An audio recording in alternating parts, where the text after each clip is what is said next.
Hare Krishna.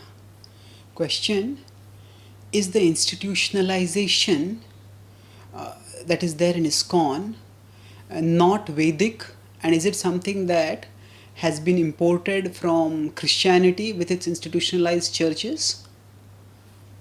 Answer: this is a very simplistic uh, way of analyzing how tradition works.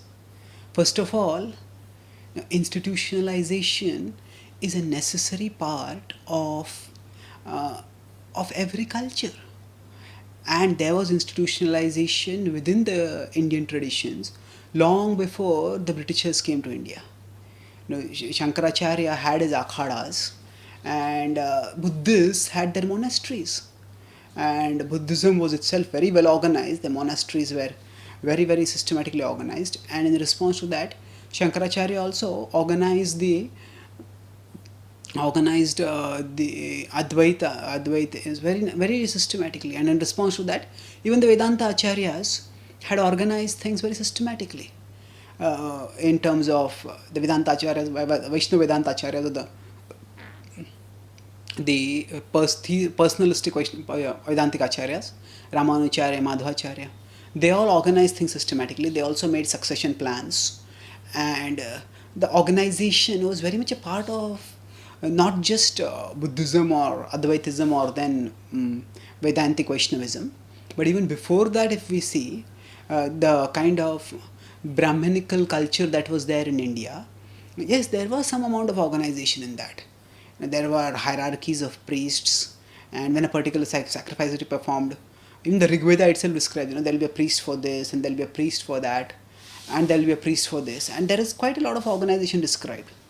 So institutionalization itself is not a Western concept. It has been very much there in the Indian tradition. Now the specific way in which institutionalization might have been done may vary according to time, place, circumstance. And that is just a natural part of institution being relevant to its times. So yes, in Gaudiya Vaishnavism itself, there was not much institutionalization prior to Srila Bhaktisiddhanta Swami Thakur. So prior to Bhaktivinoda Thakur, we could say more generally. So before that, we see Chaitanya Mahaprabhu himself was not at all a sort of institutional organizer, although he empowered people and he delegated them with different missions. But we could say that there was like if we classify it in terms of institutional theory, they say there is soft institutionalization, there is medium institutionalization, there is hard institutionalization. So soft institutionalization means that there is a broad overall agreement of theology and practice, of precepts and of principles and practices. But apart from that, there is a wide variety. So we will see that the way Narottam in Bengal the kirtans evolved, and the way the kirtans evolved in Orissa, there are some differences, and that's perfectly acceptable. They were both glorifying Krishna as is revealed through Chaitanya Mahaprabhu. So now, by the time of Bhaktivinoda Thakur, things had changed substantially because the Britishers had gained power, and there was systematic attack on the institutions of Vedic culture by both Christian missionaries and British rationalists. So the Christian missionaries wanted to Christianize India, and the British rationalists wanted to rationalize India. So either way, the point is that the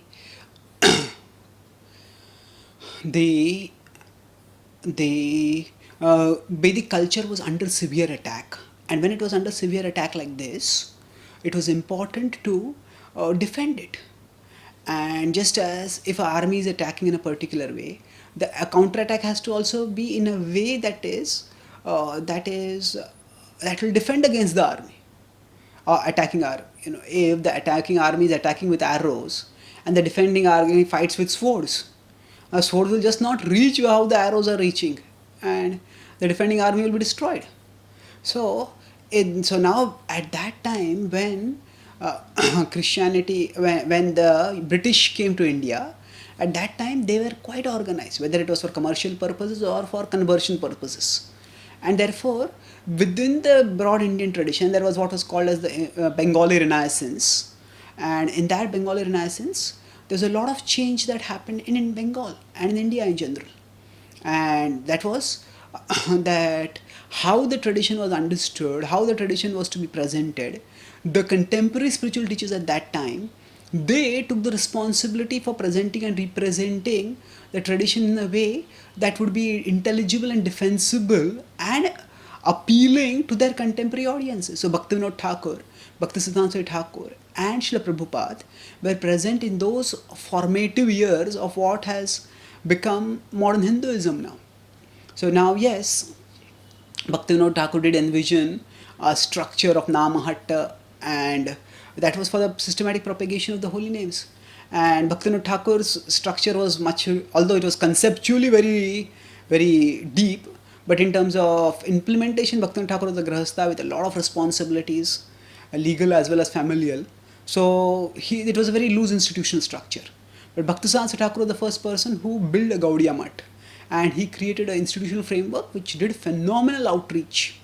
But Bhaktisiddhanta Thakur also warned. So now, as I said, the institute, because the forces opposing dharma, criticizing dharma were heavily critical, so it was essential to counter them using similar institutionalization. And that's what the acharyas did. But institutionalization always has the possibility for degenerating into evil, degenerating into, instead of focusing on the purpose for which the institution has been made, one focuses on the periphery. So yes, there is a hierarchy, there is power which may be centralized in some people, but the purpose of that power is effective dissemination of spiritual knowledge and spiritual culture. But sometimes people become power hungry and they focus on the power and not the purpose of that power, or rather they misuse the power, and instead of fulfilling the purpose of glorifying God, they often try to gather glory for themselves. So this can happen in any institution, and Bhaktisiddhanta Thakur himself alerted his followers, saying that just as if there's a famous lecture of his where he talks about Putana, and he says just as Putana tried to come to kill Krishna, therefore similarly mundane institutionalization, while coming in the garb of a nurse meant to nourish devotion, can very well poison devotion. That's why one has to be very careful.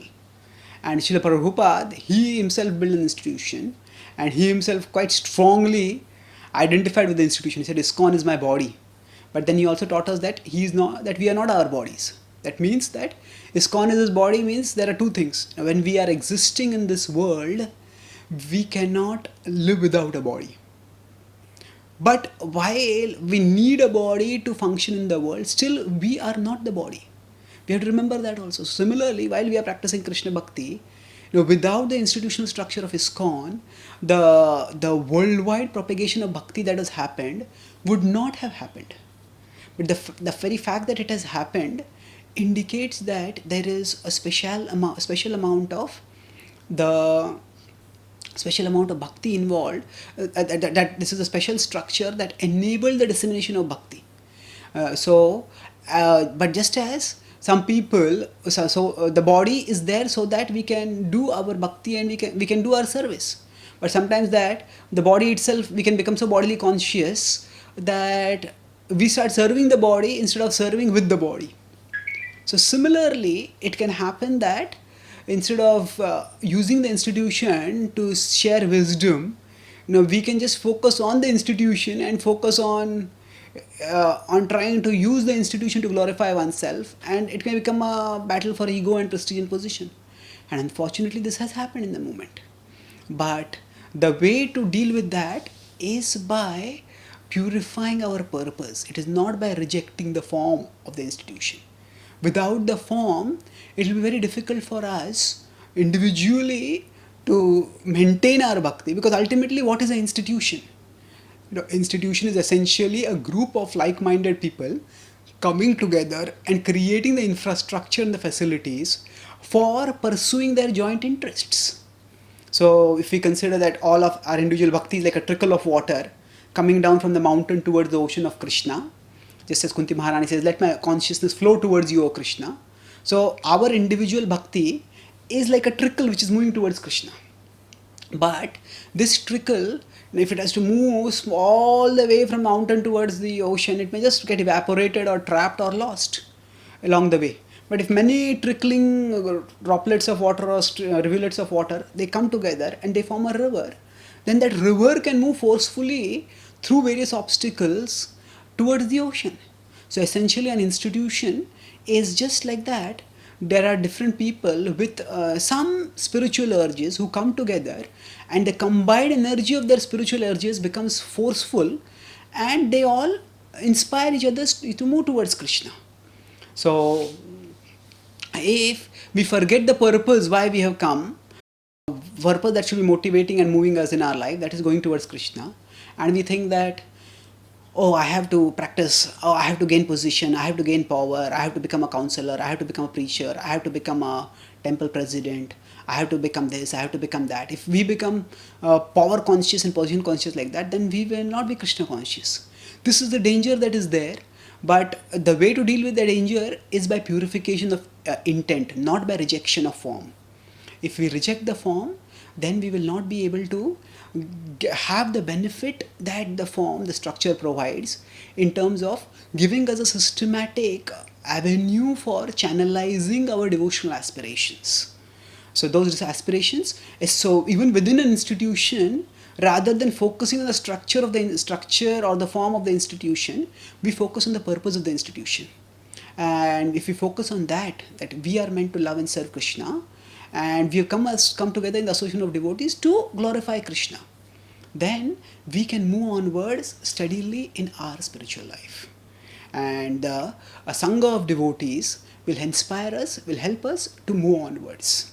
So rather than accusing the Krishna consciousness movement of having imported something from Christianity, we should recognize that tradition itself is a dynamic blend of what is received from tradition and what is applied from the contemporary culture, so that the tradition's message and the tradition's culture can be most effectively presented to the world. So it's not that Christianity has a monopoly on institutionalization. As I said, institutionalization was there in our tradition itself, and our tradition also was aware of the dangers of institutionalization, and our tradition has guided us about how to take care of avoiding those dangers. And yes, the specific forms may have been adopted from contemporary cultural forms, but it's not that some particular culture has monopoly over those forms. Just like, say, now we are using the internet for sharing Krishna's wisdom. So are we going to say that, oh, because the internet was developed by some person who was an atheist, so the use of internet by the Krishna consciousness movement is an import from atheism, and therefore it is wrong? No. We should not have such a frozen idea of tradition as something which says eternally static. Yes, tradition has a central core that is static, but its periphery, the way in which it interacts with the rest of the world, with the contemporary world, that will vary according to the contemporary culture, and that will naturally change. And there are dangers in that kind of interaction, but there are dangers in not interacting in that way also. So we need to focus on the principle that we should do whatever it takes to make Krishna accessible and relishable to as many people as possible. And institutionalization provides a structure by which we can share Krishna's message far and wide, but we should also know that there's a danger that the institutionalization can create obstacles if the purpose is forgotten.